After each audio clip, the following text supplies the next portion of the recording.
In this video, I'll be running through how to validate in-platform return on ad spend. There are 5,000 different ways that you can try to triangulate attribution, but if you can just understand how accurate the actual platform is in the figures that it's giving you, then you can be confident in increasing or decreasing budgets accordingly at a platform level, knowing that it's actually going to drive new customer incremental revenue. And so what I have here is a relatively simple analysis, but it works, and it works well, particularly for brands that have a heavy spend distribution onto just one platform. And so what I've done here is taken a brand's data. We have in column A and D an export of days and new customer revenue. In column E through to G, we have an export from Meta, which shows us the day, which we've correlated with Shopify, and we have spend, and then 7-day click and 1-day view ROAS. Now, unfortunately, to my understanding, you can only export return on ad spend at a daily level in a Facebook export based on whatever attribution model was active at the time. And so this is why it's really important to run 7-day click on your campaign so that you can do a 7-day click export. But in this case, I can only do a 7-day click 1-day view export, unfortunately. And so these numbers are going to be a little less accurate. From here, we're summing spend. We have Google columns in as well. You can add in Google data if you would like for a more accurate acquisition MER figure that's actually going to be a real representation of their acquisition MER. But in this instance, they have very low spend on Google and it's not a primary driver of customer acquisition, so I've excluded it completely. We then calculate acquisition MER, which is just total new customer sales divided by total ad spend. And from there, we can start to look at the correlation between acquisition MER on a daily basis and actual attributed return on ad spend in the platform to see how much correlation we have here.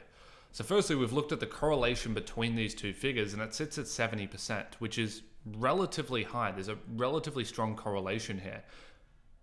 And we can see this when we go and actually graph the data. So I've taken the day, and every single day here, we can see the acquisition MER and the consequential 7-day click in platform. And there's a relatively strong relationship and overlap, which means that the in-platform attributed metrics are relatively accurate. They're a relatively good representation of what's actually happening in terms of new customer revenue generation. But then what we can also do is we can look at the average acquisition MER over the history of the data set. And we can look at the average return on ad spend over the history of the data set. And we can look for the delta or the disparity between these two figures to determine how closely tied they are over a long time horizon. And what you'll start to see is that acquisition MER over the course of this, I believe I've got a 1.5 year data set here, is a 2.86. Average return on ad spend is a 3. Pretty close. There's only a 0.15 delta there, which as a percentage, because percentages generally are easier to interpret, is only a 5% difference. And so what I would start to take away from this is that your 7-day click 1-day view return on ad spend for this specific brand is actually a relatively good indicator of new customer revenue generation. When new customer revenue is up in the back end, attributed return on ad spend in the platform is up. When it is down, attributed return on ad spend is down. Now, what I would love to do is also see the correlation in all of these metrics based on just 7-day click attribution, but getting that as an easy export from what I've found is almost impossible to do.